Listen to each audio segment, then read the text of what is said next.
Good morning, everybody.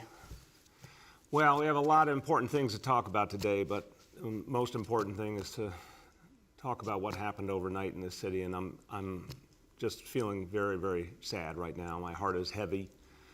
I was out at New York Presbyterian Hospital, Queens, and we lost a very good young man, 14-year veteran of the NYPD, someone who went out there every day and served us.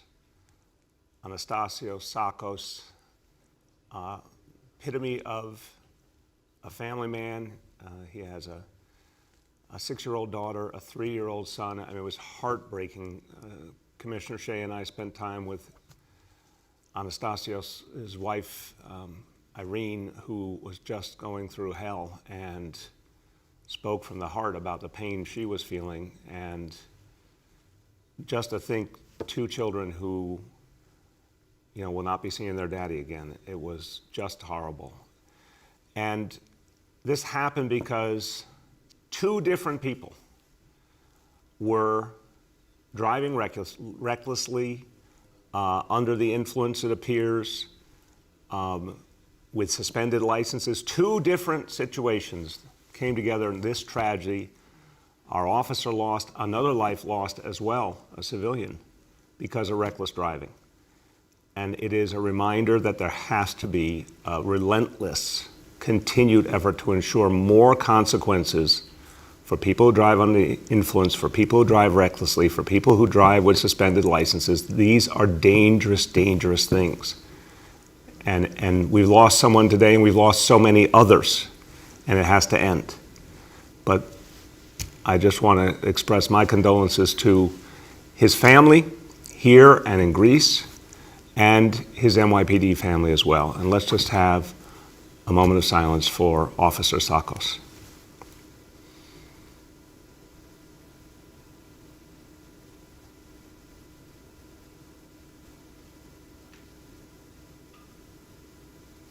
Thank you. We always have to remember the people who do so much for us, who protect us, who are there for us no matter what.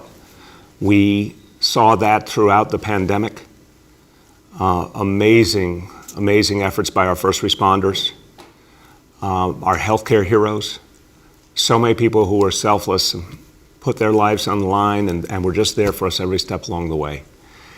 And that's why it was so important to be there for them and help them get vaccinated. That's why we fought for the freedom to vaccinate, making sure that our first responders, our healthcare heroes, so many people who serve us got vaccinated. And we now continue that effort to reach everyone, whether they're a public servant or an everyday New Yorker, just continuing to deepen the vaccination effort every single day, because that's what will beat back COVID. And you're going to see again today in the indicators, continued evidence of the power of vaccination. So as of today, in this city, from the very beginning, 6,249,262 vaccinations from day one.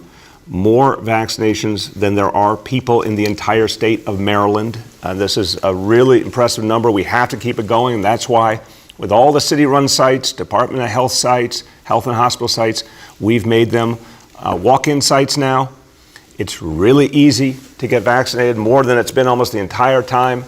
So everyone, if you haven't done it yet, now is the time, and it's going to help this city move forward. Anyone looking for where they can get vaccinated, go to nyc.gov/vaccine finder or call 877-VAX4NYC.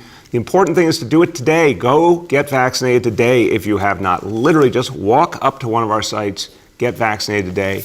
If you can't do it today, at least make an appointment for a day ahead so you know it's going to happen. This will make such a difference for yourself, for your family, for this whole city. Okay, now, we focus on vaccine a lot, fighting COVID, and then we focus on recovery. So let's talk about a recovery for all of us. And yesterday, we announced a recovery budget. And that recovery budget was something I'm proud of because it's going to reach every part of this city in so many ways. It's a recovery for all of us, which means every single neighborhood, every New Yorker. It means righting the wrongs of the past and making sure there's more equity and fairness. And it also means dealing with some of the issues that we've never dealt with enough. And what we know in this city and this country is it's always been a challenge to get people to think about mental health and talk about mental health, bring the issues out in the open and address them. But something has changed in the last year. The trauma caused by the reality of COVID has caused people to be more open about mental health than I think has ever happened in history. And this is exactly the time to reach people. And that begins with our children and in our schools, because our kids have been through so much. And our kids really respond when you give them a chance to talk about their feelings. Our kids don't have the hang-ups a lot of adults have. And if you give them an opportunity to just express what they're feeling, you can do a world of good helping them to then take a step forward from there. So we have a video that gives you just a flavor of the amazing work being done in our schools to help children understand and address their feelings. Let's look at this video together.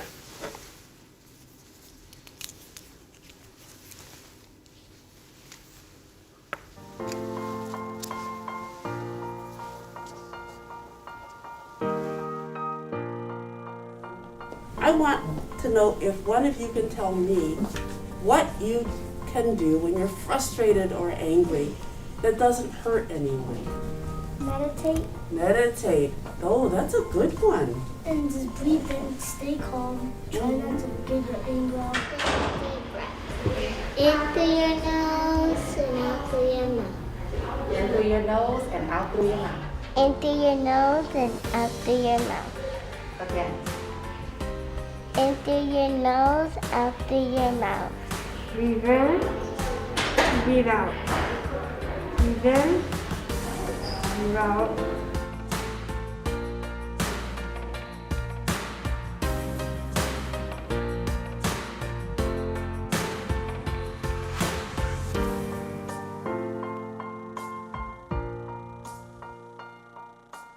Taking a pause. I love that. So you've learned quite a bit.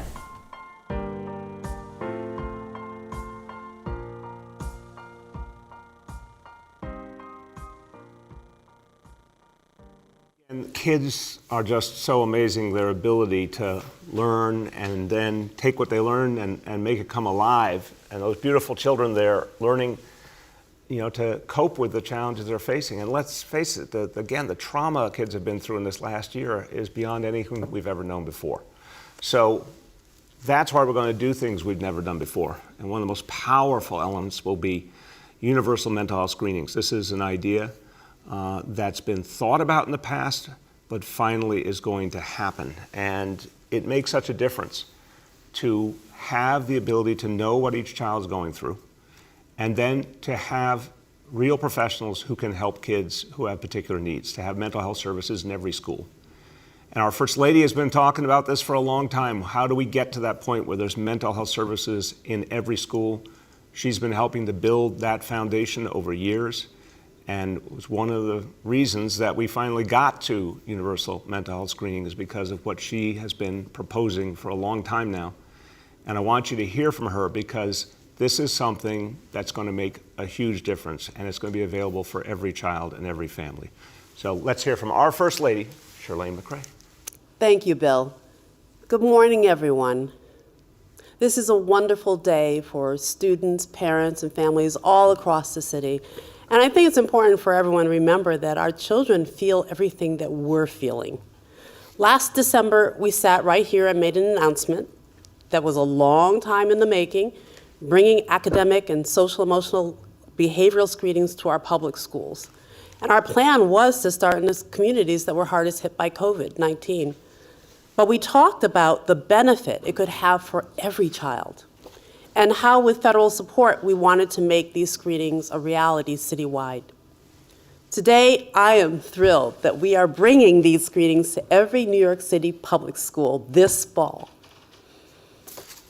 So why is this important for families? Well, think of the peace of mind that comes from a regular checkup from a pediatrician. It's a preventive measure. It has a focus on maintaining wellness. These screenings are preventive measures as well. Children will receive individual attention to their emotional well-being, They will have an opportunity to talk about how they're feeling, how they're getting along with friends and classmates, how things are going at home, really anything big or small that they're experiencing. Those are conversations that they should be able to have in the best of times. But after the year we've had, these conversations mean more than ever before. As I've said before, this fall, every child will walk into the classroom with more than a backpack.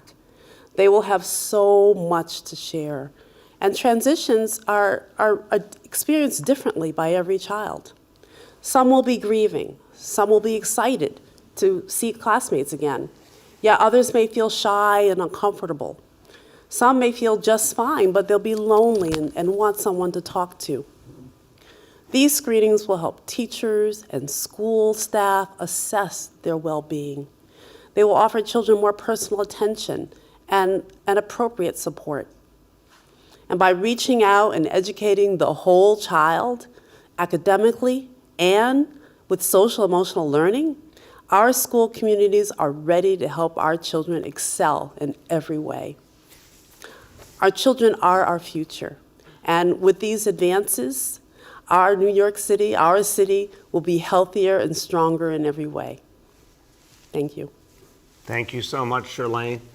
And this makes such a big difference for kids, and it makes such a big difference for parents, because we all feel what our kids are going through, and we want them to get the help they need, get the support they need, and it's just so important to have this discussion, bring it out in the open so we can all move forward together. I want to hear from a parent who's been really active in her child's school, who's been a parent leader, and has seen firsthand the power of making sure that kids get this support and what it means for a parent. My pleasure to introduce from the Bronx, Griselle Cardona. Thank you, Mayor de Blasio, First Lady McCray, and Chancellor Porter. As a single mother with 3 wonderful young children, ages 10, 9, and 3, I can tell you that this last year was hard. But we made it through because of the support from our school community. A year ago, family like mine were thrown into the unknown. The start of this pandemic separated us from the usual support system that was part of our everyday lives, support systems that we depended on. Meanwhile, our world shrank as we learned to live in a 1-bedroom apartment together 24 hours a day. Work and home became the same place. And we became increasingly isolated from the outside world and disconnected from our family and friends. If that wasn't hard enough, COVID-19 started to creep up into our communities, families, taking loved ones away from us. I do not need to tell you how hard this last year was. We all lived it.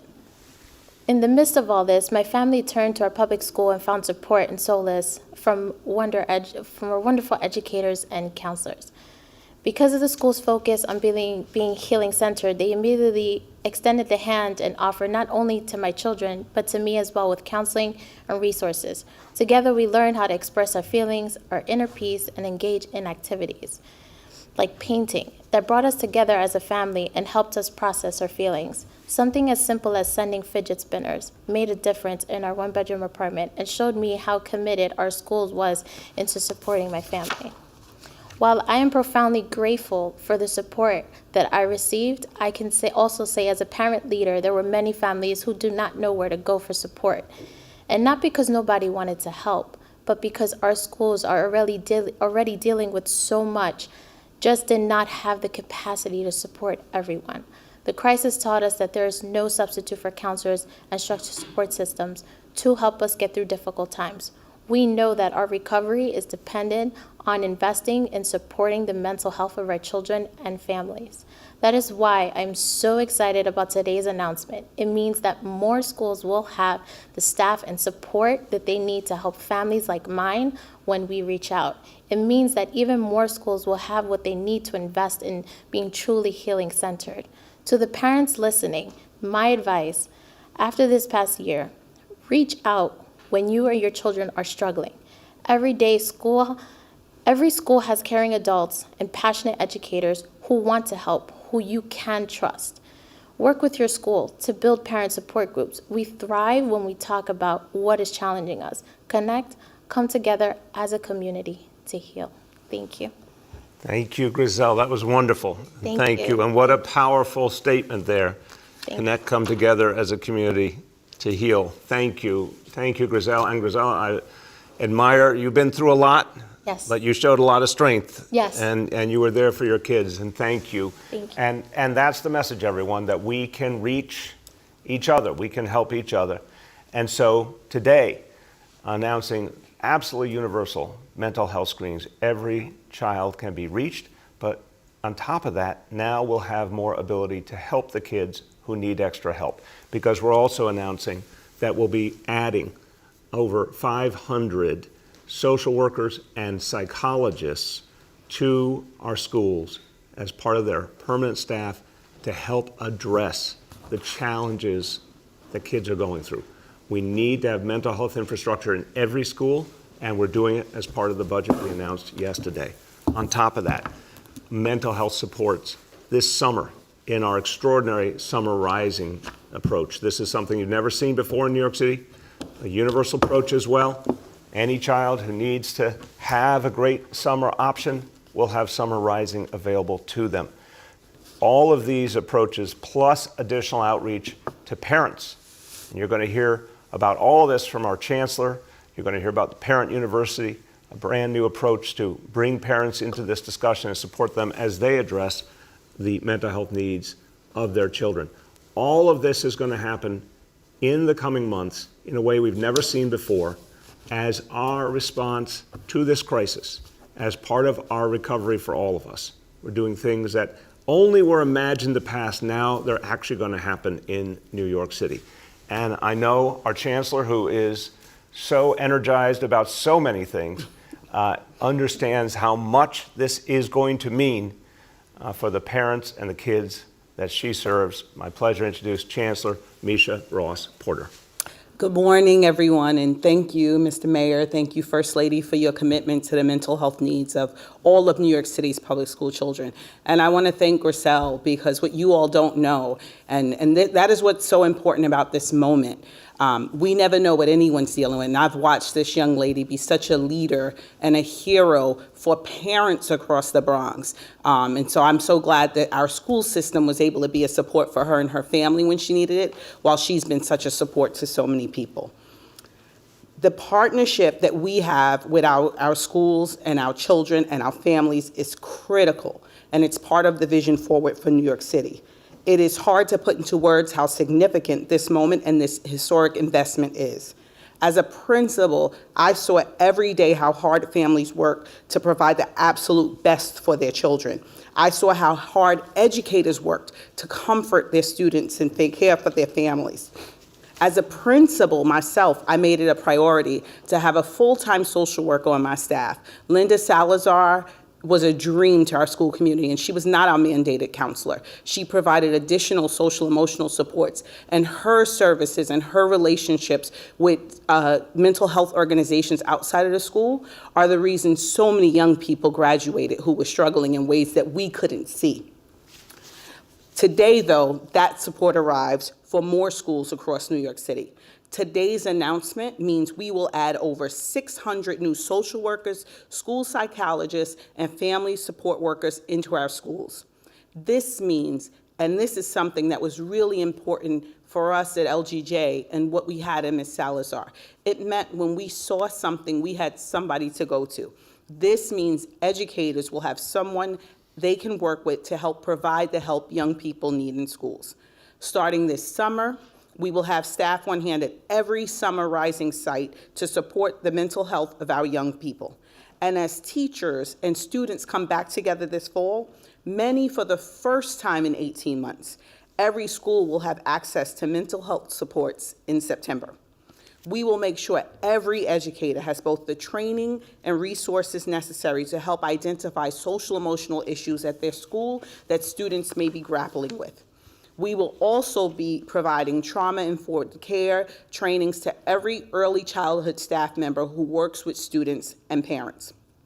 Finally, today's announcement represents a major investment in our steadfast partnership with parents, our most important partner. We know that when our parents work together with educators, truly incredible work is done in this city. And we saw that as we partnered with parents throughout this pandemic to teach our children. These trainings will provide parents with the same social emotional practices used in schools, which can be used at home and in the community. As our city looks to build back and recover from this crisis, we must not lose sight of that which is unseen, the mental health of our neighbors. As educators, we know that children succeed when they are at peace. Our vision today is that every child and their families have the support necessary to find peace and to heal. And so we look forward to transforming all of our schools into healing-centered spaces. Thank you so much, and I'll pass it back to you, Mr. Mayor. Thank you so much, Chancellor. Look, this is a big investment we're making, and it's something we've been talking with the City Council about a lot, shifting our focus and priorities more and more to the mental health needs of our kids to address the trauma they've been through. And as we built the executive budget that we announced yesterday, we heard loud and clear from the City Council that providing additional support to our children was absolutely crucial and one of the ways that we could most help bring about a recovery in our city. The focus on the mental health needs of kids, the focus on summer youth employment, all of that loud and clear from the council was part of how we built the executive budget, and we're going to keep building upon that in the weeks ahead, working with the council on the way to the final June budget. I want you to hear from the Speaker of the City Council, who has really focused on these issues with his colleagues and has been outspoken himself about the importance of addressing mental health issues openly and smartly and consistently. And that has been really, really helpful to the city to have his strong voice. My pleasure to introduce Speaker Corey Johnson. Thank you, Mr. Mayor. Good morning, everyone. Before I talk about this exciting announcement today, I want to take a moment to acknowledge, as the mayor did at the top of this press conference, the tragic killing of NYPD officer Sakos by a reckless driver. Officer Sakos' death is a reminder that dangerous driving costs lives, and it was clearly something that was completely preventable.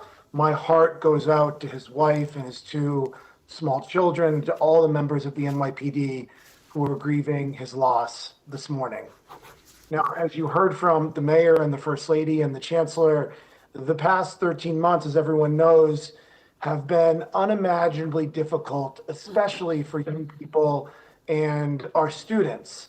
And our students are now finishing a school year unlike any other school year that this country has ever seen before. In addition to the already daunting normal stresses like academic performance and family pressures, these children have also had to experience intense emotional and mental trauma from the COVID-19 pandemic. And it simply isn't fair to bring them back into a classroom and expect them to go back like nothing has happened. We in city government know that we owe them more than that. And that is why I am really, really excited and proud to join today's announcement talking about comprehensive mental health resources for New York City students. As the mayor said, the council has prioritized additional social workers every year the past few years for our schools across the city. And our education chair, Mark Traeger, and I have been broken records on how important they are to our most vulnerable students. When I was 16 years old in a small town and a closeted teenager, a guidance counselor at my school helped me come out to my parents. It was the first person that I ever came out to was my guidance. I remember her name, Miss Mosier. I came out to her and she was there for me. As the mayor said, I have been open about my own struggles. I was open last year about what I was dealing with because I thought it was important to destigmatize some of the things that many New Yorkers have been going through. Luckily, I got the help that I needed. I have a great therapist. I'm feeling a lot better, but we need to make sure that our young people and our kids get the level of care and support that they need as they navigate this difficult time in their lives. I just want to remind people that in 2019, the council and mayor came together and we jointly announced as part of the budget in 2019 almost 300 new social workers for schools that needed them, especially schools that had a high number of homeless children who needed extra support. And so this announcement today, I'm just going to focus, of course, what I'm talking about right now on the guidance on the social workers, but this announcement today of hundreds of more social workers and mental health professionals is going to make such a difference in the lives of these children and their families. So again, I want to thank you, Mr. Mayor, for this comprehensive program and this partnership to ensure that New York City students receive the resources and support they need. I want to thank the First Lady and the Chancellor for their work to improve the mental health and educational institutions across the city. And then finally, I want to thank Chairs Mark Traeger and Danny Drum and all of my colleagues in the City Council for their years of advocacy on behalf of students in schools. Today is a good day for New York's recovery, and I'm grateful to be part of it. Thank you, Mr. Mayor. Thank you so much, Speaker. And I really appreciate that you shouted out your guidance counselor who was there for you years ago. And, you know, I've heard so many stories over the years of an educator, a social worker, a guidance counselor, someone who was that one person a young person was able to connect with that helped them through a tough time or helped them see their own potential or find peace in their lives. And to know that we're going to be able to do that for a lot more kids at a time when they need it so much. So I really love that you told that story because it brought out exactly what just one person can mean in the life of a young person. And I'm glad that happened for you. Thank you so much. Thanks, Bill. Thank you. Everyone, okay, we're going to now turn to our indicators. And again, I said when we were talking about vaccinations earlier, look, we keep seeing progress. Now, progress is never guaranteed, everyone. We know that. We've been through so much together in the last year plus. But we also know that every time New York City has come roaring back in its fight against COVID, it's because everyone got involved. Remember, we went through the hell of last spring, and then we came back so strong in the summer because people did so much to help themselves and everyone around them be safe. Well, the version of that right now is going out there and getting vaccinated because we can see as the vaccinations continue to grow, COVID continues to recede. The numbers related to COVID, the indicators get better and better all the time. Direct causal relationship to the level of vaccination in this town. So everyone, if you haven't done it yet, this is a good day to get vaccinated. And here are the indicators. Number one, daily number of people admitted to New York City hospitals for suspected COVID-19. Today's report, very good, 140 patients, well below the threshold. Confirmed positivity level, 42.45%. Hospitalization rate today continues to go down. We want to get below 2 per 100,000. We're at 2.24, so we're getting really close to getting below that threshold as well. And then new reported cases on a 7-day average, also seeing a lot of progress there. Today's report, 1,603, so you see that steady downward trend. We want to keep that going. And most importantly, percentage of people testing positive citywide for COVID-19 on a 7-day rolling average, 3.50%. Again, look at that line, straight downward. Let's keep it going, everyone. Okay, few words in Spanish. And this is about the support we're going to provide our young people with their mental health needs in our schools. Hoy anunciamos una inversión histórica en los servicios de salud mental en nuestras escuelas. Vamos a tener más servicios socioemocional y contratar más trabajadores sociales para que cada estudiante tenga el apoyo que necesite. Nuestros niños han pasado por mucho y hay que ayudarlos a recuperar. With that, let's turn to our colleagues in the media, and please let me know the name and outlet of each journalist. Good morning. We will now begin our Q&A. As a reminder, we are joined by the First Lady of New York City, Shirlane McCray, Chancellor Misha Ross Porter, Deputy Chancellor for School, Climate, and Wellness, LaShawn Robinson, Senior Advisor and Director of Thrive NYC, Susan Herman, Health Commissioner Dr. Dave Choksi, Senior Advisor Dr. Jay Varma, and President and CEO of Health and Hospitals, Dr. Mitchell Katz. We will begin with Juliet from 1010 Wins. Hey, good morning, Mr. Mayor. Good morning, all on the call. How are you? Okay, Juliet, how you doing today? I'm okay, thank you. I did want to ask you about the letter that the city's unions wrote to you about safety on the subway. In light of wanting to get people back to work, what do you think of their concerns, and what more do you think needs to be done to address safety on the subway and also their perception of safety on the subway? Well, yeah, I really appreciate the question, Juliet, because it is two different things often. What the numbers tell us and what is the perception.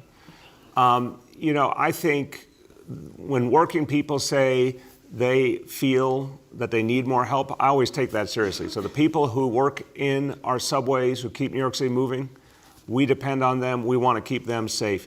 That's why we surged additional police officers into the subway. And we've seen a real impact from that.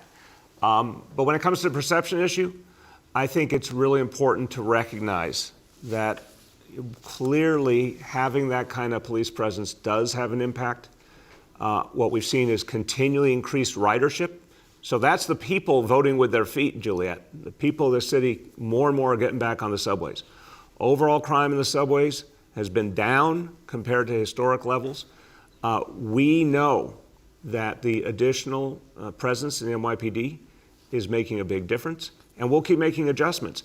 And the chief of transit, Kathy O'Reilly, really was clear the other day about PD's ability to continue to drive down crime, but we got to help encourage people back to the subways because it is part of making the subways safer for everyone, for folks to come back. And I think that's going to happen more and more in the weeks ahead as this city recovers. Go ahead, Juliet. All right, so how do you do that? You have city workers that are coming back in. Do you have, let's say, a public service campaign?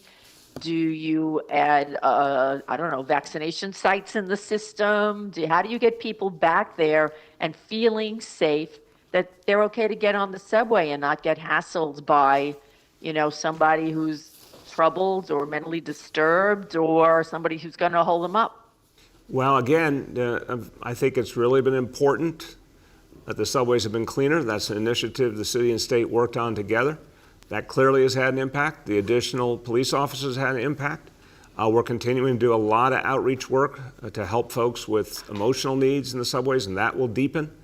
But I think it's a combination of all of those efforts to address issues specifically, and the fact that folks are coming back to so many things, to jobs, to school, to cultural activities, so that's happening naturally. But I think we have to sound a clear message that the subways are safe and will work for the people of the city. We all did that together on the question of cleanliness. Now we need to do it together on the question of safety because the facts speak for themselves. The NYPD has done a great job making the subways safer over time. We need folks to have that confidence. We're going to keep showing them that they can have that confidence. Next, we have Andrew Siff from NBC New York. Good morning, Mr. Mayor and everyone on the call. My first question has to do with the CDC guidance that we're getting today from President Biden this afternoon. By most accounts, the crux of the guidance will be that vaccinated people no longer need to wear masks outdoors. So first of all, Mayor, will you stop wearing a mask outdoors immediately? And from your health team, how concerned are you that the message might lead too many people to not mask up at all? And how do you account for that? I really appreciate the question, Andrew. First of all, look, I think President Biden has done an extraordinary job increasing the amount of vaccine, getting people in this whole country to understand how we come together to fight COVID. It's been so refreshing. Obviously, the numbers speak for themselves, how many people have been vaccinated on his watch. And also just that we are hearing guidance that we can believe in from him. Obviously, Dr. Fauci is allowed to say what he actually thinks now. The CDC has been professionalized again. There's so many good things happening. This guidance We do anticipate exactly what you said. We can certainly work with that because we've said all along the difference between outdoor and indoor is really so much of this ball game, and so outdoor is a much, much better situation. But what I'd say, Andrew, is I think it will be the choice of each New Yorker what they're more comfortable with outdoor. So the federal government saying you don't have to, I think a lot of people will still choose to, or at least a lot of the time will choose to. I expect a lot of the time I will, for sure, but it will depend on the circumstance. And so I think it's a new approach we can definitely work with. What we do want to focus on intensely is keeping people in the habit of wearing the masks indoors, at least for the next couple of months. We've talked about June as an important turning point moment. I think people should anticipate keeping those masks on indoors, certainly during May and June, and then we'll reassess from there. I'll just turn to Dr. Varma to see if he has anything he wants to add to my overview there. No, thank you very much, Mr. Mayor. I think you hit all the important points. I would just say, first of all, we need to wait and see exactly what the guidance is, and so we're eagerly anticipating it. We do concur, of course, that vaccinated people are at very low risk of transmitting infection to other people. And then when you add in the fact that transmission outdoors is far less likely than indoors, that certainly adds up to a logical recommendation. I think one of the challenges that we face here in New York, of course, is that our environment is very different than most parts of the United States, where people drive in cars and they're not walking on a crowded, busy street around other people.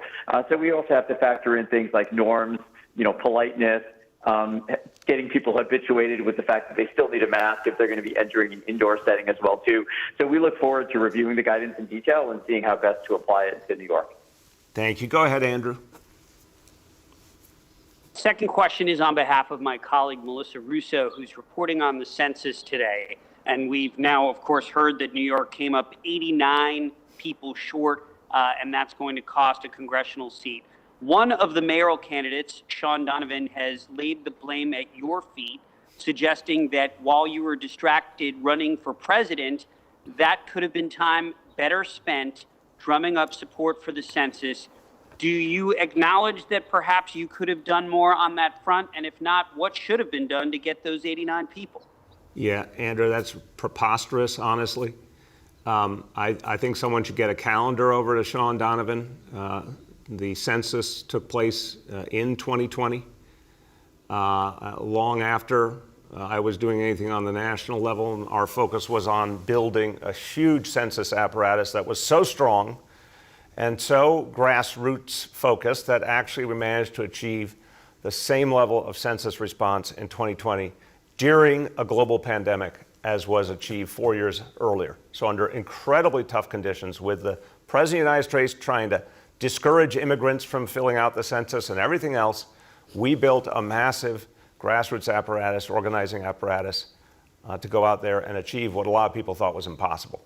So I'm very proud of the New York City effort. I put a lot of focus into it, a lot of energy, went out there to myself, into communities, spoke about it all the time.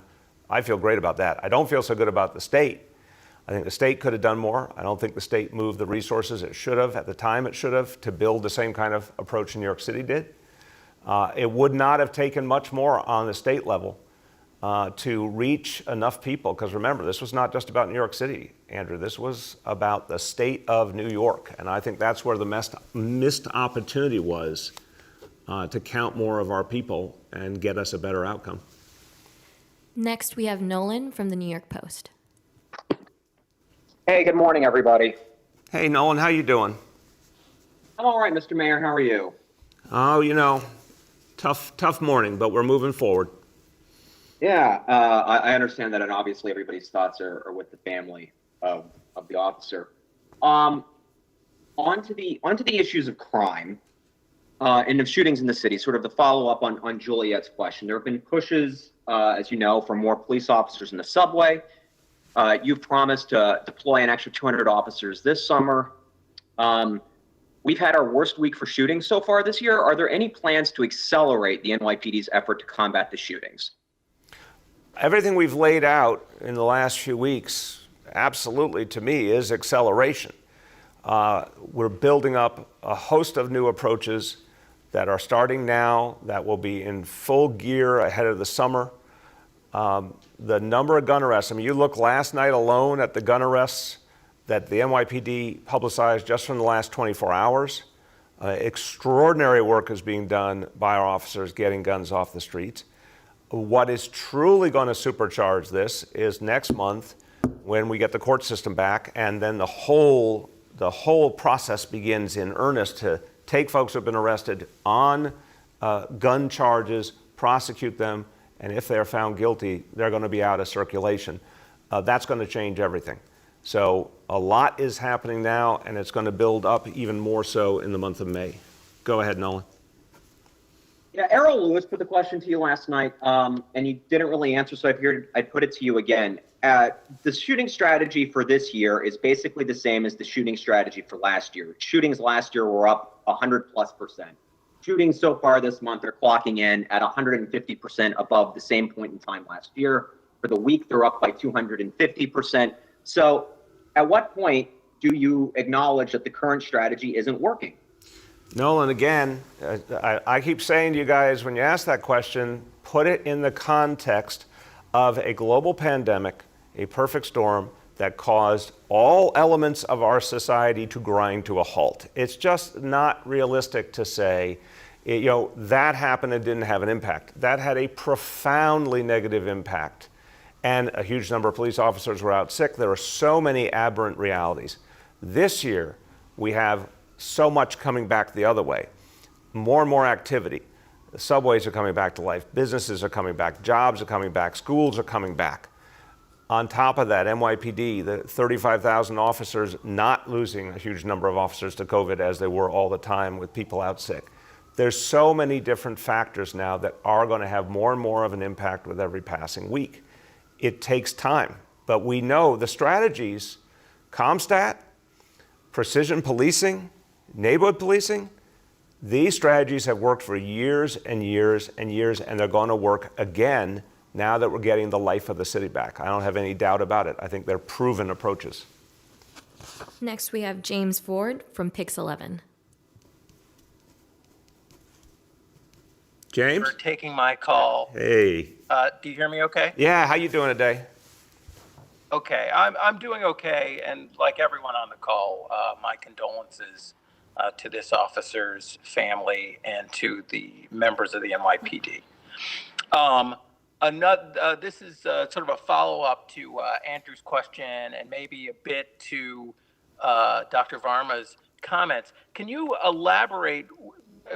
We're still waiting for the official CDC guidance, but we all have a sense of what's going to be said. Can you maybe elaborate on what the city is likely to recommend to people in outdoor spaces that may be heavily attended? I mean, we are unique in New York, right? So anywhere from outdoor observation decks to protests or people attending outdoor concerts or waiting in line for the bus or to get into the grocery store. What will there be any kind of changes to recommendations for masking and, for that matter, social distancing going forward where there's a lot of people outdoors together? Yeah, it's a great question, James. Look, again, first, we'll wait to see the federal guidance in specific. But I want to really amplify your point. I think you're raising a really important point. We are different. We're one of the most densely populated places in the whole country. People here learned through the pain we went through to be smart, to be cautious. We want to keep that instinct alive. So I think if the guidance is you don't have to wear a mask, we're certainly going to remind people it's still great to wear a mask whenever you can, including outdoors.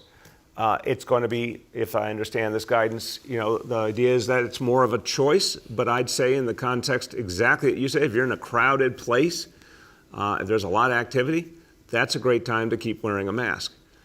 So we are going to also watch, as always, the data and the science, because this is the guidance we're getting today, and we hope things get better and better and better, and I'm really hopeful they will. If at any point something changes, we got to address what we see from the data and science and make adjustments. But my advice to folks is if you're in a crowded situation, indoors or outdoors, it's always smart. Why not? Abundance of caution. Wearing a mask is always a good idea. Go ahead, James. James? With the healthcare. Yep, can you hear me? Yeah, there you go. Can you hear me okay? Yeah. Okay. No, I was also curious if any of the healthcare professionals had anything to add to that, or. Let's ask the healthcare professionals. We'll start with Dr. Varma and then see if Dr. Choksi or Dr. Katz have anything to add. Sure. I think the only other thing that I would try to really emphasize here is that we're still in the middle of a very severe epidemic. We are incredibly excited about declines that we're seeing. We're seeing about 20% declines week over week in cases, hospitalizations, and deaths. But we still have far too many people suffering from this infection. So we need to continue a lot of the efforts that we're doing until we get to a much lower rate of disease. And that is important, and when you factor in the guidance, because, vaccines are incredibly effective, but if you're surrounded by people that are coughing on you, they can overcome that effectiveness. Now, of course, that is much less likely to occur in an outdoor setting compared to an indoor setting, but that's one of the other factors that we're considering here. I think as our disease rates go down and once they get to a much lower level, that's when we as the health professionals are going to feel a lot more comfortable changing our guidance for both outdoor settings and then ultimately for indoor settings. Again, all dependent on the rate of disease in the population. Dr. Choksi or Dr. Katz, anything to add? Yes, sir. I'll just add 2 points briefly. The first is to say, as you and Dr. Varma have, let's make sure that we see what the actual CDC guidance is. We expect that it will involve not just masking requirements in the context of people who are fully vaccinated, but there's a component of ensuring that people are distancing as well. So it's really about the interaction between those 3 things: mask use, someone who's fully vaccinated, and then the distance that they maintain outside. Which leads to the second point, which is to build on something that the mayor has said. Even if it's not required to wear a mask outdoors, it may still be reasonable and rational for someone to do it, even when they're fully vaccinated. So we should use common sense and keep up masks in situations where there are more people and less ability to maintain distance. The rule of thumb that I say is anytime you're close enough to be breathing in someone else's air, that's a situation where you should strongly consider keeping your mask on. Thank you. Dr. Katz, anything to add? I would just add a sort of a personal feeling, since, not all of these things have to be worked out.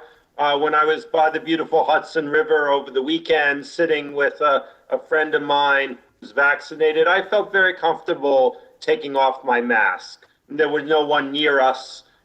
We had distance. When I walk to work on the crowded Broadway, I wear my mask. People are walking very close to me.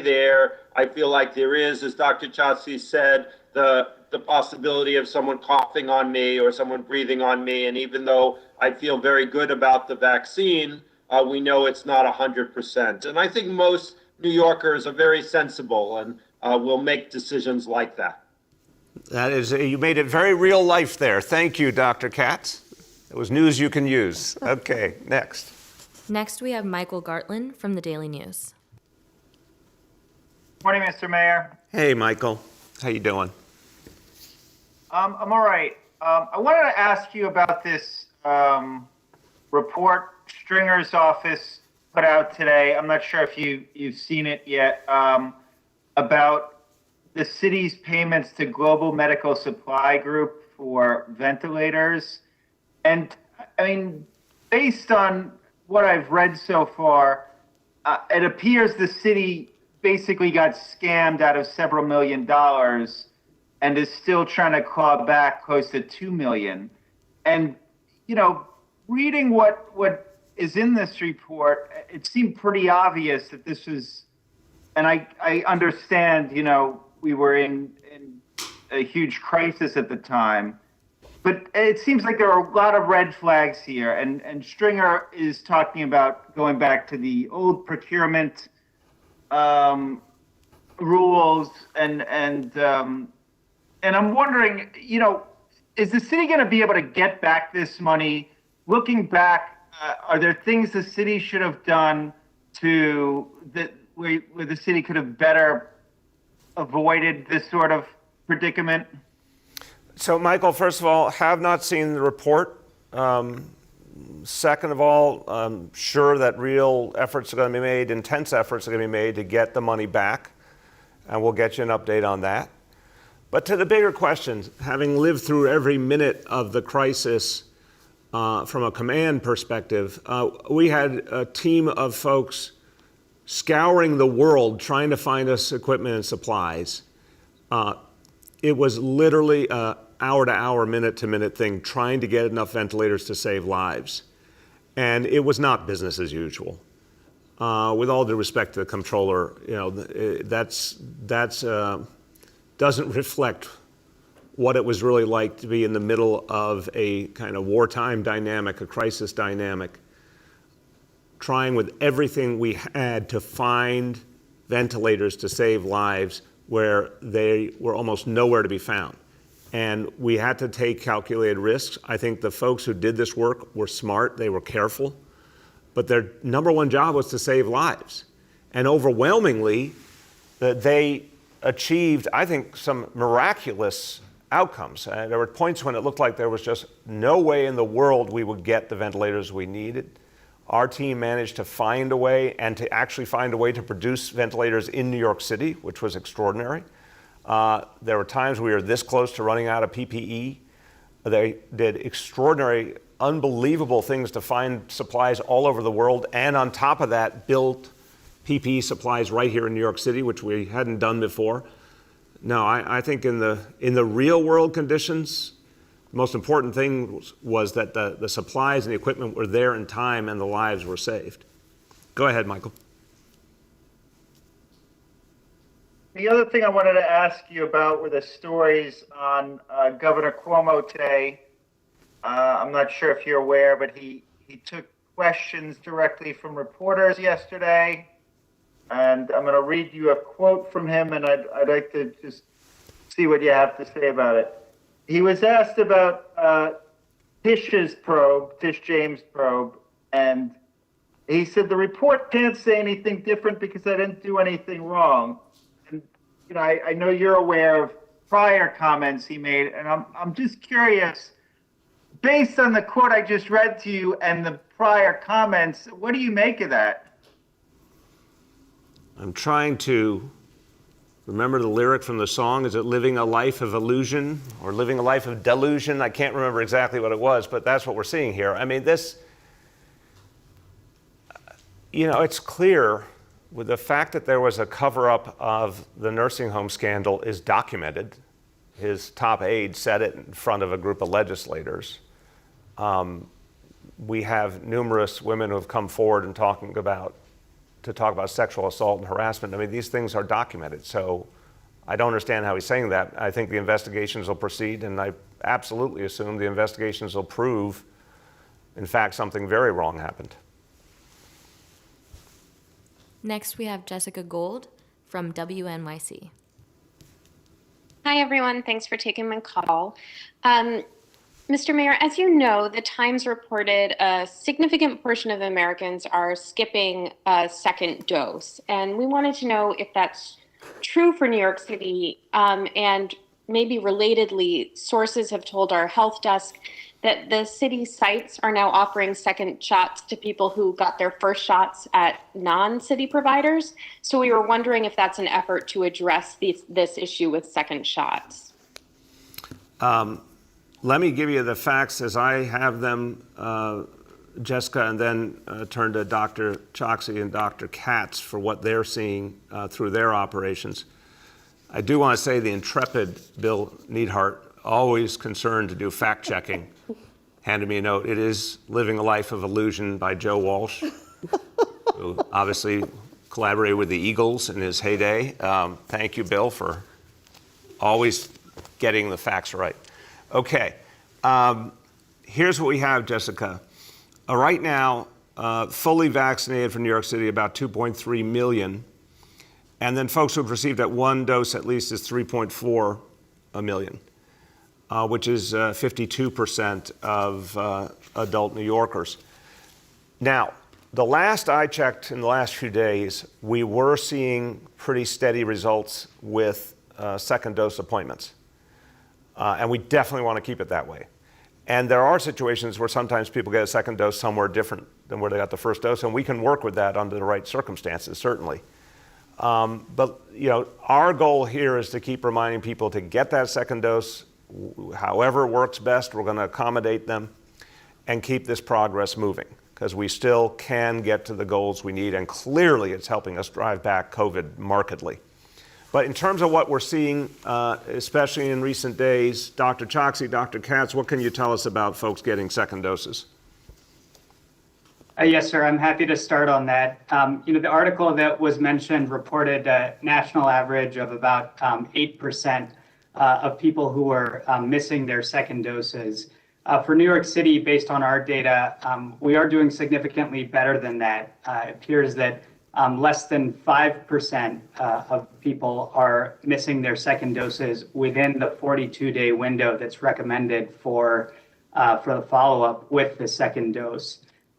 So we are doing significantly better. However, we're not resting on our laurels with respect to making sure that every single person who is due for a second dose is reached out to. We use multiple channels, text messages, phone calls, and that's on top of the system that we have in place to ensure that people leave their first dose of the vaccine with an appointment for that second dose. So those are the systems that we have in place. We'll continue to track those numbers. And I just want to add from the clinical perspective, how important it is to get that second dose of vaccination, because that is what gets us to the full immunity that vaccination affords. And that's a critical part of making sure that we turn the corner on the pandemic. Thank you. And Dr. Katz, what are you seeing in your operation?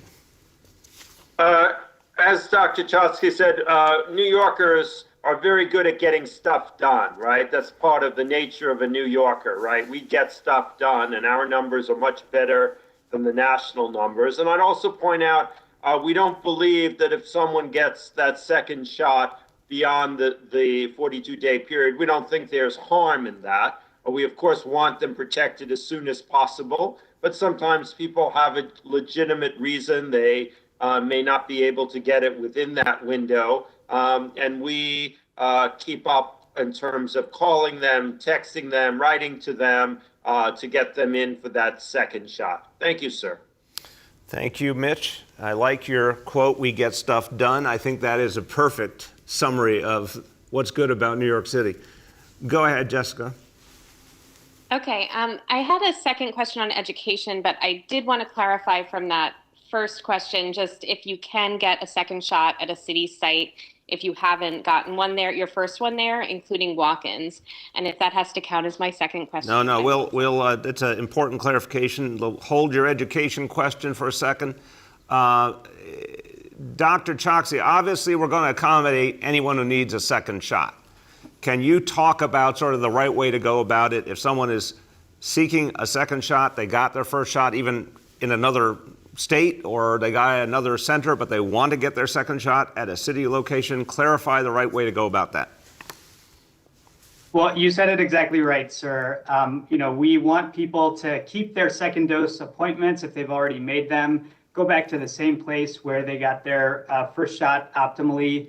But if for whatever reason people need to get their second dose and they don't have an appointment, they got it elsewhere, we will accommodate them at city sites, either as walk-ins or there is an option, through the website to request that type of appointment as well. And Dr. Choksi, one more, just because, again, the news you can use is so important to people in clarifying this. If someone walks into one of your locations or one of Mitch's health and hospital locations and says, I got a first shot before, I got Moderna, I got Pfizer, do they need to show any proof of it? Is it just verbal is sufficient? What do they need to be able to make the match with the right second dose? Thanks. This is an important question, sir. We need one of two things. Either there has to be a vaccination record in our system that we can access, or the person has to have their CDC vaccination card on hand. And the reason this is so important is that we do want to make sure that a sufficient number of days has passed between the first dose and the second dose. And so we have to ascertain exactly what the date of the first dose was through one of those means. But as long as that has happened, then people will be accommodated for the second dose. Dr. Katz, is your approach the same at H&H? Yes, sir. We will do our best to accommodate people, but we do, as Dr. Chusky said, it's important for safety to document where the first vaccine was and to make sure you're giving the correct second shot. Excellent. Jessica, thank you for asking for the clarification because it was important for us to get that out to folks. Go ahead. What's your education question? Great. That was extremely helpful. So I think this is predominantly for Chancellor Porter.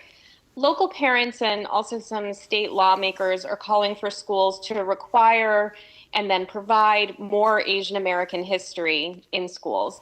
And I know that culturally responsive and sustaining curricula is a top priority for the chancellor, but the city schools also have a lot of autonomy over their curricula. So I was wondering if there are currently any requirements to teach any elements of Asian American culture history specifically across the school system and what they are.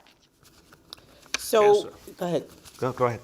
No, I was just going to say, first of all, we welcome the conversation about increasing the visibility of Asian Americans in our curriculum and across our school system. And yes, there's a level of autonomy. However, we're working to ensure that as a part of our comeback, that we're building curriculum as a part of that process, and that we are making sure that our diverse New York City is represented in the curriculum that our students experience every day. But we welcome the conversation and look forward to engaging families and communities and teachers across New York City in the conversation at looking really closely at our curriculum.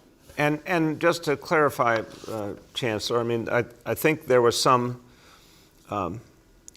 reporting that didn't capture the fullness of what is already in the curriculum, because I think, if I understand correctly, Asian American Studies is embedded in the curriculum in a variety of ways. Can you speak to some of those specifics? Absolutely. So Asian American history is included in Passport to Social Studies, Civics for All, and Hidden Voices. And we've developed resources along the way this year to support discussions in our classrooms on anti-Asian bias, racism, and hate crimes. And in fact, when you and I were in the Bronx a couple of weeks ago, we walked into a classroom where we saw just that happening. And so we understand the importance of representation in the curriculum, and particularly representation across New York City, particularly in this moment for Asian American families.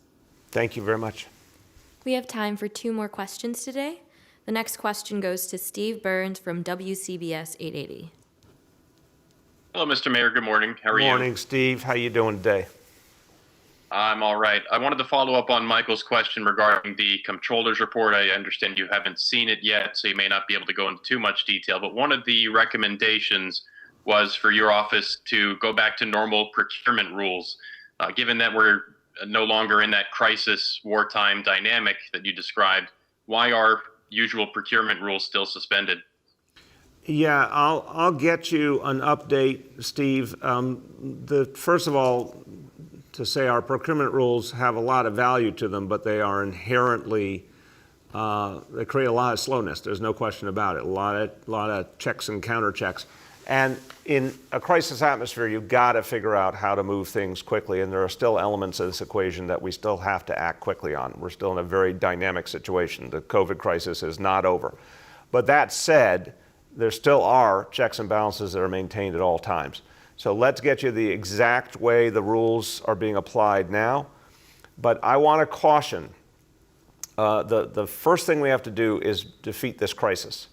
We're going to do it in a smart way. We're always going to be careful with the public's money, but we've got to defeat COVID, and we cannot let bureaucratic standards stand in the way of that. I really want to emphasize that. Go ahead, Steve. I appreciate that. On an entirely different topic, about 6 weeks away now from early voting starting in the primary, and we're working up a story on ranked choice voting implementation.